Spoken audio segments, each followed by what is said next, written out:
Cleaning solution.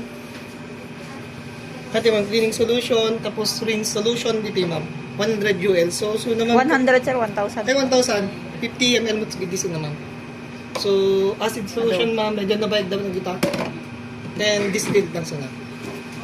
Yung sasabi mo na baba ma'am yan. Check. Ganda na yun. Okay na tayo dito ma'am. Yes sir.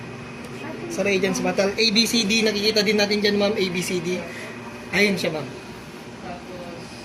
Okay. Tapos, basta lahat ng nandito ma'am, nakikita din sa screen. Kita ma'am yung sample carousel natin. So, dito ma'am is, may numbering naman siya ma'am, nakikita natin, may 1, 2, 3. Yung malapit ma'am, yun yung number 1. Parang ito ma'am, malapit siya doon. So, number 1 to. Number 2 na rin to, 3. And so on. Paikot. Okay naman yung paglagay natin ma'am.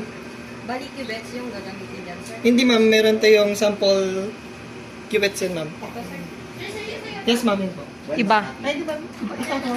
Ay, pareho lang. Open nga po ma'am. Mas malaki siya. Pareho? Mas malaki. Ah, mas mahaba. Daktol may nawan. So, okay na tayo dito ma'am sa samples. Yes po. Sample carousel. Sample probe, tapos washing pad, mga pang-wash niya ma'am sa pipettes. Okay na tayo dito ma'am. Ma'am. Sige, sir. Go lang. Sige ma'am. Sa work is set up yung paano mag-run ma'am. Yan na. Punta lang tayo dito ma'am is click lang natin yung dito kasi ma'am may sa ID. Ginagawa kasi nila. Ang nakalagay talaga dito ma'am 1 lang siya. So dito yung mga name niya. Alam na natin ito ma'am no. Sampalita. Dok? Isama na natin ito ma'am. Ato na, Dok? Start tapos Ating ikaw yun